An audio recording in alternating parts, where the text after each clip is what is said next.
നമസ്കാരം. ഞാൻ ഇതുവരെ ഒന്നും പ്രതികരിച്ചിട്ടില്ല സാവരിയുടെ കൊലപാതകത്തിനെ പറ്റിയിട്ട്. ഉസ്ബെക്കിസ്ഥാനിൽ നടന്ന സദറുൽ അമീറോ എന്തോരുത്തനെ അവൻ അവിടെ ജയിലിലാണ് പറഞ്ഞു. അറ്റ്ലീസ്റ്റ് ഈ കാര്യത്തിനെ പറ്റി ഇന്ന് സഞ്ജീവ് വനസ്പതി ഒരു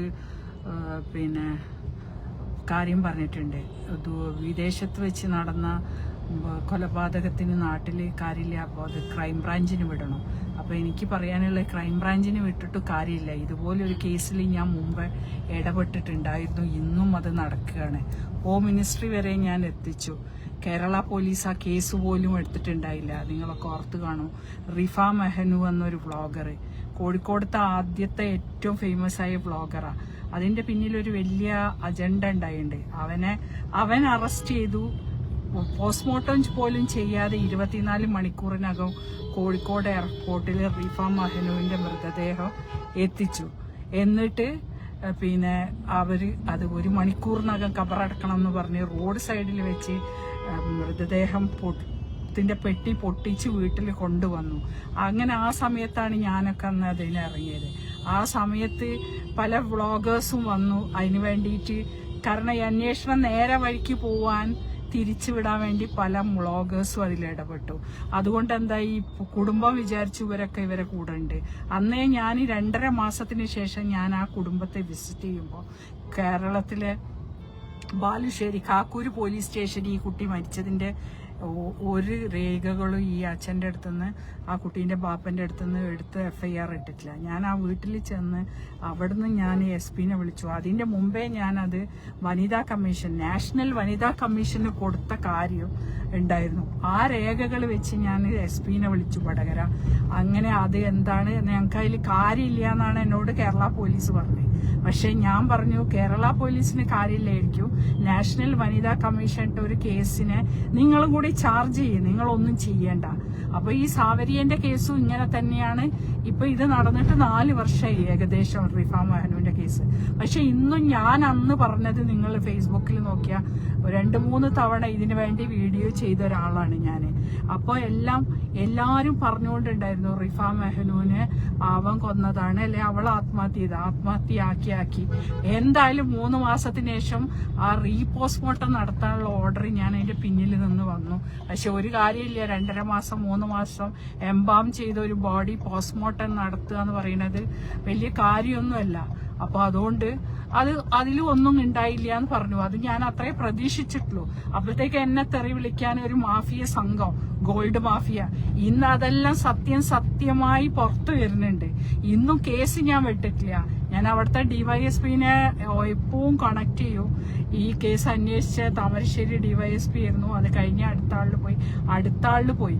അപ്പൊ റിഫ മെഹനുവിന്റെ കേസ്, അവൻ ഈ മെഹനാസ് എന്ന് പറഞ്ഞ അവന് ജാമ്യം കിട്ടി, അവൻ പുറത്തിറങ്ങി, അവൻ പെണ്ണ് കെട്ടി, അവനെ ആ പെണ്ണിനെ ഉപദ്രവിച്ച് അങ്ങനെ 2 പെണ്ണങ്ങാണ്ട് കെട്ടി തോന്നുന്നു. അപ്പൊ അവൻ അങ്ങനെ സുഖമായി ജീവിക്കണു.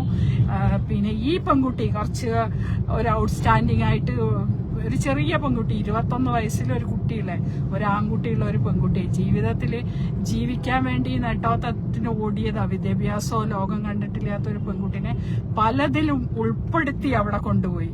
മുസ്ലിം പെൺകുട്ടി ആയിട്ട് പോലും അതാണ്, മതമൊന്നുമല്ല. ഇവർക്ക് മതത്തിന്റെ കൂടെ നിന്ന് കള്ളത്തരം ചെയ്യാത്തവരെ ഇവര് വധിക്കൂ, അത് ഉറപ്പാ. അതാണ് നടന്നത് ആ കേസിൽ. റിഫ മെഹനുവിന്റെ കേസിന്റെ അതേപോലെ ഇതിനെയും ആക്കാൻ സഞ്ജീവ് വനസ്പതിയിൽ നിന്നുള്ള BJP നേതാവ് ഇതിനിറങ്ങിയത് വളരെ കറക്റ്റാണ്. വനിതാ കമ്മീഷൻ സ്വമേധയാ കേസെടുക്കല്ല, അച്ഛനെ അമ്മനെ കൊണ്ട് കേസെടുപ്പിക്കണം, ഡൽഹിയിൽ കൊണ്ടുവരണം. ഈ കാര്യങ്ങൾ അവനെ അവിടുന്ന് ഇതാക്കാൻ വേണ്ടി കോൺഗ്രസ് മന്ത്രിസഭ ഉള്ള കാലാണ് എന്തും ഇവർക്ക് വേണ്ടി ചെയ്തു കൊടുക്കുന്നുള്ളത്. BJP-യിലെ RSS-ലെ ഈ കുട്ടീന്റെ കുടുംബങ്ങൾ, നാട്ടുകാര്, മനസാക്ഷിയുള്ള അമ്മമാരും അച്ഛന്മാരും ഇതിന്റെ കൂടെ നിൽക്കണം, ഇതിന്റെ സത്യാവസ്ഥ അറിയാൻ വേണ്ടിയിട്ട്. സാവരിയൊക്കെ എന്ത് പറ്റി? കാരണം ഉസ്ബെക്കിസ്ഥാനിൽ പോയിട്ട് മരിച്ച നമ്മളൊരു ലാൽ ബഹാദൂർ ശാസ്ത്രീന്റെ മൃതദേഹം പോലും ഇവിടെ കൊണ്ടുവന്ന് പോസ്റ്റ്മോർട്ടം ചെയ്യാൻ തയ്യാറാവാത്ത അന്നത്തെ ഗവൺമെന്റിന്റെ രാജ്യത്താണ് നമ്മൾ ജീവിക്കുന്നത്. അവിടെ റിഫ മെഹനും സാവരിയൊന്നും ആരും അല്ല എന്നുള്ളത് നമ്മൾ മനസ്സിലാക്കണം. എല്ലാവരും കൂടെ നിന്ന് എന്റെ ഭാഗത്തു നിന്നുള്ള എല്ലാ സപ്പോർട്ടും ആ കുടുംബത്തിനും ഇത് അന്വേഷിക്കുന്ന ആൾക്കാർക്കും ഞാൻ നേരിട്ടൊന്നും വരെ അറിയുന്നവരല്ല. അപ്പോൾ ഞാൻ ഈ കേസിന്റെ വഴികളിലൂടെ പോയതുകൊണ്ട് എനിക്ക് എക്സ്പീരിയൻസ് ഉണ്ട്. ദുബായിൽ അന്വേഷണത്തിന് ഇവിടുത്തെ പോലീസ് ക്രൈംബ്രാഞ്ച് പോകുമെന്ന് പറഞ്ഞിട്ട് ഇന്ന് വരെ റിഫ മൈനുവിന്റെ കേസ് പോയിട്ടില്ല. അതേപോലെ തന്നെ അവർ പറയുക ഇപ്പോൾ ഹോം മിനിസ്ട്രിക്ക് അയച്ചു പറയുന്നത് 2 വർഷമായി. ഞാൻ പറഞ്ഞു ഹോം മിനിസ്ട്രിയിൽ അയച്ച അതിന്റെ റെസിപ്റ്റ് എനിക്ക് കൊണ്ടാ പോലീസ് സ്റ്റേഷനിൽ ഞാൻ ചോദിക്കണു, ഡിവൈഎസ്പിന്റെ ഓഫീസിൽ ചോദിക്കണു, SP-നോട് ചോദിക്കണു. അത് ഇന്ന് വരെ എനിക്ക് കിട്ടിയിട്ടില്ല. അപ്പൊ ഏത് ഹോം മിനിസ്ട്രിയിൽ അവരയച്ചേ? അവിടെ മരിച്ചാലും ഇത്രയും തെളിവുകൾ ഉണ്ടാവുമ്പോ സ്വർണ്ണക്കടത്തുകാർ വരെ അതിൽ പങ്കാളികളാണെന്ന് ഇപ്പതാ ഓരോ യൂട്യൂബേഴ്സും പല ആൾക്കാരും കോഴിക്കോടുനിന്നും മലബാറിന്നും കാനഡയിൽ നിന്ന് ഒരു പെൺകുട്ടി ഇതിന്റെ സത്യങ്ങൾ വിളിച്ചു പറയുന്നുണ്ട്. ഒരു റൂഹി പറഞ്ഞിട്ട് ഒരു പെൺകുട്ടീന്റെ കുറെ കാര്യങ്ങൾ കണ്ടു. കാരണം ഇതിലെ ഗ്യാങ്ങിൽ ആരെയോ അവർക്ക് നല്ല പരിചയമുണ്ട്, കേട്ട കാര്യങ്ങൾ അവർ വിളിച്ചു പറയണു. അപ്പൊ അവരെ വിശ്വസിക്കാൻ തുടങ്ങിയിട്ടുണ്ട് ആൾക്കാർ. കാരണം ഈ കേസിൽ ഒരുപാട് ദുരൂഹതകളുണ്ട്. അപ്പൊ ഇവിടുന്ന് തീർക്കാൻ പറ്റാത്തത് അവിടെ കൊണ്ടുപോയി തീർക്കുക, പെൺകുട്ടികളെ പുറത്തേക്ക് വരുന്ന വിദ്യാഭ്യാസമുള്ള പെൺകുട്ടികളെ ഇല്ലാതാക്കുക. കാരണം ഒരു വോയിസ്, പെണ്ണിന്റെ ഒരു വോയിസ് പുറത്തേക്ക് വരരുത്. മതത്തിനേക്കാളും അപ്പുറം ഇവരാലോചിക്കണേ. അപ്പൊ മതത്തിൽ നിന്നുള്ള പെൺകുട്ടിയാണെങ്കിൽ തീരെ അനുവദിക്കൂല. അപ്പൊ ഇതൊക്കെയാണ് ഈ നാട്ടിൽ നടക്കുന്നത്. കേരളം വളരെ ഡേഞ്ചർ സോണിലാണ് പോണത്. അപ്പൊ ഇതിന്റെ ഈ ഉസ്ബെക്കിസ്ഥാൻ ഇതിന്റെ ശശികല ടീച്ചറിന്റെ ഒരു ഇത് കണ്ടു ഞാൻ. അതിന്റെ വെയിറ്ററനായിട്ടുള്ളത് പാണക്കാട് തങ്ങള് റഷീദ് ഏതോ തങ്ങള്, പേര് ഞാൻ മറന്നു, സോറി.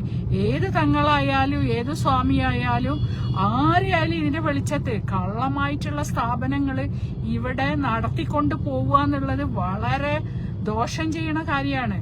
അപ്പൊ അതിന് ജനങ്ങൾ ഇറങ്ങണം, മുന്നിട്ടിറങ്ങണം. സർക്കാരിന്റെ അടുത്തുനിന്നൊന്നും കേരളത്തിൽ നിന്ന് നമുക്ക് ഒരു നീതിയും ലഭിക്കാൻ പോകുന്നില്ല. ആഭ്യന്തരമന്ത്രിന്റെ മണ്ഡലത്തിലുള്ള പെൺകുട്ടീനെ വീട് സന്ദർശിക്കാത്ത ആഭ്യന്തരമന്ത്രിയോട് നമ്മൾ എന്ത് പറയാനാ? പുച്ഛം തോന്നണു ഇത്ര പെട്ടെന്ന് സർക്കാർ ഇത്രയും മോശമായിട്ട് ജനങ്ങളോട് ചെയ്യാന്നുള്ളത്. അതുകൊണ്ട് സാവരിയന്റെ പ്രശ്നങ്ങളിൽ ഇടപെടാൻ ശക്തമായിട്ട് മുന്നോട്ട് ഇറങ്ങിയവരുടെ കൂടെ ഞാനും ഉണ്ട്. നന്ദി, നമസ്കാരം.